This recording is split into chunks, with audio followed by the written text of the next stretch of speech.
Salut YouTube! Alors aujourd'hui, on va aborder un sujet vraiment important. On va parler de la réalité de vivre avec des handicaps. En fait, depuis ma dernière vidéo où j'avais brièvement effleuré le sujet, j'ai eu envie de faire une vidéo en profondeur là-dessus parce que on en entend peu parler et je pense que c'est important d'en parler pour que les gens en situation de handicap déjà se sentent peut-être vus, entendus, se sentent un peu moins seuls et aussi pour que les gens qui ne sont pas en situation de handicap puissent amener un peu plus d'empathie, de compassion dans leur cœur et puissent comprendre davantage le genre de défis qu'on vit au quotidien. Puis tu sais, vous savez, c'est normal quand nous-mêmes on n'est pas en situation de handicap ou encore s'il n'y a pas quelqu'un près de nous qui l'est, on ne peut pas comprendre cette réalité-là. S'il n'y a personne qui vient nous l'expliquer, c'est sûr que c'est difficile à comprendre. Et j'espère qu'aujourd'hui, en vous le partageant, en fait, ça pourra venir aussi changer vos réflexes. Je vous donne un exemple. Moi, il y a quelques années, j'étais en parfaite santé. Et j'organisais beaucoup d'événements. Et comme je n'avais pas cette conscience-là, ce réflexe-là, je pensais jamais à faire des événements dans des endroits accessibles. Maintenant que j'ai cette conscience-là, ben évidemment, je ferais plus ça. Surtout que moi-même, j'ai besoin que ce soit accessible. Mais tout ça pour vous dire que, tu sais, la vidéo aujourd'hui, c'est pas pour que vous tapiez sur la tête à vous dire « Oh mon Dieu, en fait, je suis horrible, j'ai jamais pensé à tout ça. C'est vrai que je fais pas nécessairement attention. » Le but aujourd'hui, c'est justement que je puisse être cette personne-là qui vous amène ce témoignage-là, qui peut-être va faire en sorte que vous allez changer vos réflexes. Il n'y a personne de parfait, puis moi, il y a quelques années, ben, j'avais pas du tout cette conscience-là. Tant que je ne l'ai pas expérimenté, ou peut-être qu'éventuellement, si quelqu'un m'en avait parlé, là, j'aurais pu transformer mes réflexes. Donc, j'espère qu'aujourd'hui, je vais pouvoir faire ça. Première chose à dire, c'est que, vous savez, il existe plein de sortes de handicap. Je ne parle pas au nom de toutes les personnes en situation de handicap. Je partage mon expérience avec ma réalité et mes propres handicaps. Donc, ça se peut que ce que je dise, il y a plein de mouches. Ça ne s'applique pas du tout à certaines personnes en situation de handicap et voilà, c'est juste important de le respecter. Je veux pas que vous preniez mes mots en quelque sorte pour de l'argent comptant comme étant la vérité des personnes en situation de handicap. Pour vous faire un petit portrait, si vous n'êtes pas au courant, mon corps est atteint d'une maladie neurodégénérative qui me fait vivre avec certains handicaps. Certains sont visibles, d'autres invisibles. Et ça aussi, ce sont deux réalités très, très différentes. Donc, dans mon cas, en fait, pour ce qui est de mes jambes, j'ai perdu beaucoup de muscles et mes jambes sont tranquillement en train de paralyser, si on veut. Je suis en train de perdre toute la sensibilité. Et j'ai aussi beaucoup de vertiges, de perte d'équilibre et d'étourdissement. Donc, ces choses-là ensemble font un heureux mélange pour rendre la marche très compliqué. En ce moment, je me déplace avec un déambulateur ou une marchette, comme on dit au Québec. Donc ouais, ça c'est pour mes jambes. Ma vision est également atteinte. En fait, mon nerf optique est atteint. Et bon, je connais pas le nom exact de ce trouble-là, mais en fait, ce qui se passe, c'est que dans mon champ visuel, c'est comme s'il y avait des centaines, voire des milliers de pixels, en quelque sorte, qui sont morts, qui ne fonctionnent plus. Donc, c'est très difficile à expliquer. En gros, je vois très mal. J'ai encore de la vision, cela dit. Donc, j'ai beaucoup de gratitude pour ça. Et ça varie également. Quand je suis dans le noir le matin, le soir, ce sont les périodes où je vois le mieux. Le pire, c'est pas mal en ce moment, en plein milieu de la journée. J'ai aussi beaucoup de tremblements dans le corps au complet, mais là où c'est le plus pénible, on va dire, c'est vraiment dans mes mains. Ça affecte en fait ma motricité. J'ai aussi, et ça c'est un handicap invisible, j'ai beaucoup de fatigue. S'il y en a d'autres ici qui vivent avec ce handicap, vous savez à quel point c'est difficile et c'est lourdement handicapant. Et en fait, les gens, souvent à l'extérieur, ben déjà, c'est un handicap qui est difficile à comprendre parce qu'on le voit pas. Et je pense que il y a comment dire, il a été véhiculé pendant longtemps et encore aujourd'hui, il y en a qui continuent de véhiculer ce genre de propos-là, que c'est faux, que la fatigue est dans notre tête, que c'est pas vrai, ou encore qu'on exagère, qu'on aurait juste à se motiver, comme si on était paresseux. Et ben, c'est pas du tout le cas. C'est un handicap qui est vraiment difficile parce que, pour vous donner un exemple, la plupart du temps, souvent, j'ai pas l'énergie de ranger chez moi. Il y a beaucoup de journées où j'ai pas l'énergie de m'habiller. Je reste en pyjama. Prendre ma douche, c'est difficile. Ça me demande beaucoup d'énergie et souvent après, j'ai besoin d'aller dormir, d'aller me reposer. Donc c'est vraiment un niveau de fatigue en fait qui est inexplicable et qui est complètement démesuré et qui ne dépend pas de la quantité de repos qu'on prend. Hein? J'aurais beau dormir 12 heures par nuit, je serais autant fatiguée. Donc ça, ce sont mes handicaps principaux, là, ceux qui m'impactent le plus. En passant, avec ma vision, je ne peux plus conduire. Donc ça, c'est vraiment une grosse perte d'autonomie qui a chamboulé complètement ma vie. Qui amène plein de changements parce que je dois vraiment réorganiser mon quotidien et soudainement, j'ai besoin d'encore plus d'aide. Donc, ouais, bref, voilà. Voilà mon portrait. Ce que j'ai envie de vous partager aujourd'hui, puis je veux que vous compreniez que cette vidéo-là, elle est vraiment faite avec bienveillance, puis avec amour.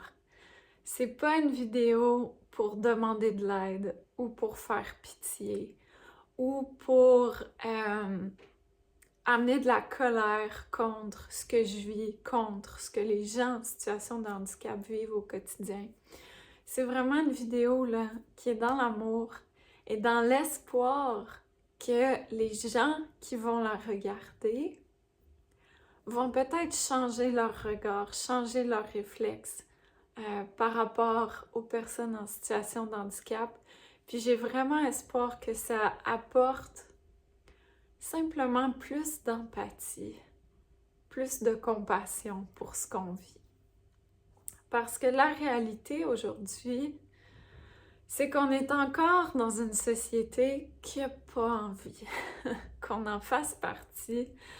Il y a un réel combat face à l'accessibilité. Il y a tellement d'endroits qui ne sont toujours pas accessibles. En fait, la majorité des endroits restent inaccessibles pour les personnes à mobilité réduite et pour de nombreuses personnes en situation de handicap. Et au-delà de ça, ce qui fait encore plus mal, dans mon opinion, c'est la réaction des autres. C'est-à-dire qu'on vit déjà avec beaucoup de défis au quotidien. C'est compliqué, ça peut être lourd. Franchement, c'est tout un travail de garder le moral, de rester positif, de voir le bon côté de la vie, de profiter, de mordre dans la vie à pleines dents.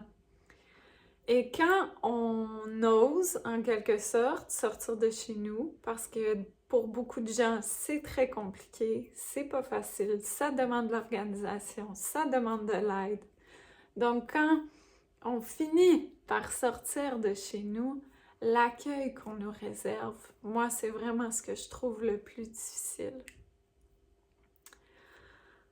Je me fais regarder de haut, je me fais regarder avec mépris, comme si j'étais une nuisance, comme si j'avais pas le droit d'être là.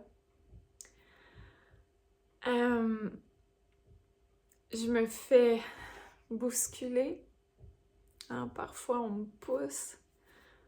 Il m'est déjà arrivé, parfois je marche avec une canne. Ça m'est arrivé de me faire donner un coup de pied sur ma canne. Évidemment, c'est pas voulu, mais ça montre à quel point les gens, certaines personnes sont très centrées sur elles-mêmes et n'ont aucune conscience de ce qui se passe autour d'eux. Ouais, c'est vraiment... ça fait mal. Vous savez, il m'est arrivé d'être à quelque part, puis déjà de me faire regarder avec mépris, et la personne, au lieu par exemple de se tasser de 15 cm pour faciliter mon passage, de simplement rester sur place et continuer de me regarder avec mépris. Et ça, moi, ça me chamboule en fait parce que ça montre à quel point beaucoup d'humains sont complètement déconnectés de leur cœur. Tu sais, traiter son prochain comme on voudrait être traité. Il y a une méchante gang qui a oublié cette loi-là, qui a oublié en fait que c'est ça être humain, puis qu'on est ici pour s'aimer les uns les autres, puis se traiter avec respect, avec empathie, avec compassion, avec amour. Ça fait mal, puis je le sais que c'est pas une situation unique. En ce moment, ici, je suis en France et je l'observe beaucoup. Ça m'arrive vraiment souvent. Maintenant, c'est pas nécessairement partout pareil. Évidemment, ce ne sont pas tous les humains qui sont comme ça. Je sais qu'il y en a beaucoup ici qui vont écouter la vidéo puis qui vont être horrifiés que d'autres humains puissent agir ainsi, que vous ne feriez jamais ça. Mais quand même, ça doit être mentionné, ça doit être dit parce que ce n'est pas... Je ne suis pas un cas isolé. Il y a plusieurs personnes en situation de handicap qui m'ont écrit pour me remercier les rares fois où j'en ai parlé. d'à quel point c'est difficile d'évoluer dans notre société en étant handicapé. Puis justement, qui m'ont partagé plein d'histoires d'horreur de ce genre-là, où non seulement on n'est pas accueilli, mais on est méprisé. Donc ouais, ça c'est à garder en tête. Je vous dirais pour moi, une des plus grandes difficultés, si c'est pas la plus grande, c'est l'isolement. Parfois, on se retrouve un peu prisonnier de notre corps et de notre environnement. Ici, c'est mon cas. Je me sens vraiment prisonnière de cet appartement-là, qui est en passant une espèce d'appartement de transition. Ma vue a baissé très rapidement, de façon très intense. Donc, le lieu de vie que j'adorais s'est retrouvé à ne plus être possible pour moi. Donc, en attendant ma prochaine étape où je vais être dans un environnement qui va être beaucoup mieux pour moi, mais l'entre-deux, c'est ici. Et même si j'ai plein de gratitude pour cet endroit-là, reste que je me sens souvent prisonnière parce que j'ai pas de nature. J'ai pas un grand jardin où je peux simplement m'asseoir puis contempler pour passer le temps. Quand je veux aller marcher à l'extérieur pour essayer de faire de l'exercice un petit peu, ben je marche dans un stationnement sur du béton. C'est pas hyper intéressant. Et comme je vous dis, sortir, c'est compliqué pour moi. Déjà, ça prend quelqu'un qui vient me chercher, qui me ramène, mais ça prend aussi quelqu'un qui est prêt à rester avec moi, qui est prêt à m'aider, à me déplacer, à m'aider à voir mon environnement. Et puis, ben, les gens ont leur propre vie. Donc, c'est normal, hein? C'est pas tout le monde qui a du temps pour ça. Et dans mon cas, en étant en France aussi, mon entourage à moi est pas ici. Mes amis, la grande majorité de mes amis sont au Québec. Donc ici, en France, je me retrouve très, très, très isolée et ça m'arrive souvent de passer des semaines entières toute seule. Quand ma fille est avec son père, la plupart du temps, je vais passer cette semaine-là toute seule, enfermée chez moi. Je vais pas voir d'autres humains. Je vais pas parler à d'autres humains, sauf à mes amis au téléphone. Et je vais pas vraiment mettre le nez dehors parce que, bon, la marche dans le stationnement, ça m'appelle pas tant que ça. Et en fait, l'isolement, je sais à quel point c'est la réalité pour tellement de gens en situation de handicap. Parce que justement, on dépend des autres pour voir les autres, pour sortir de chez nous. Puis, ben malheureusement, il y a beaucoup de gens qui sont très occupés, qui n'ont pas le temps, qui ne prennent pas le temps.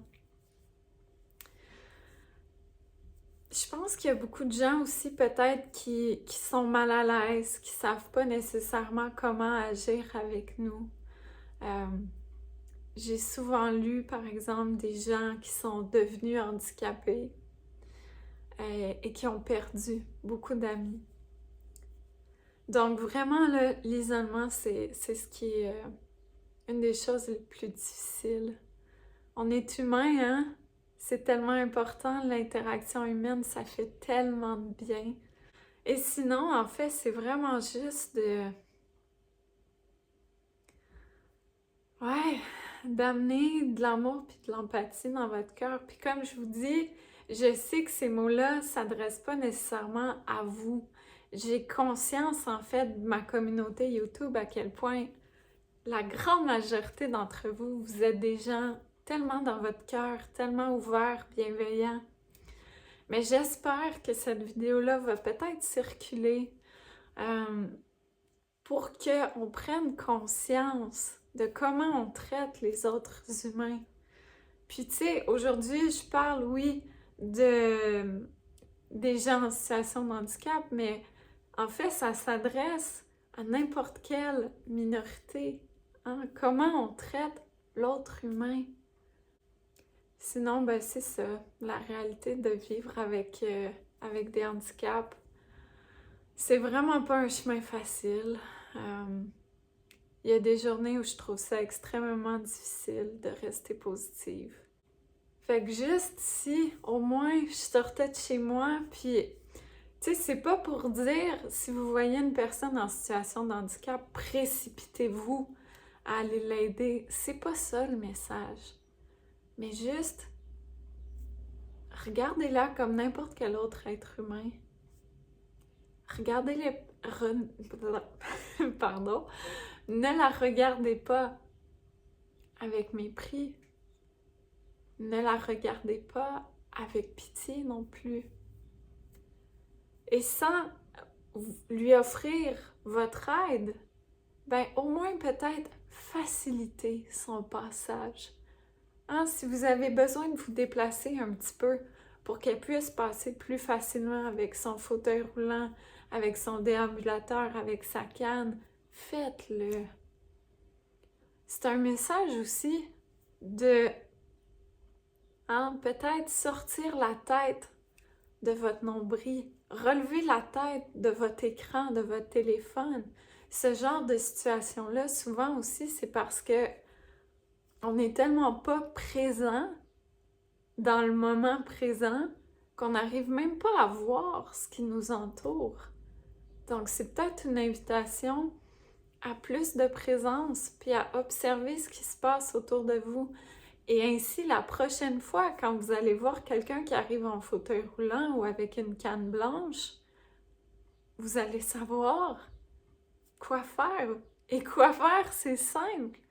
Vous allez simplement prendre le pas de côté pour lui laisser l'espace, pour passer.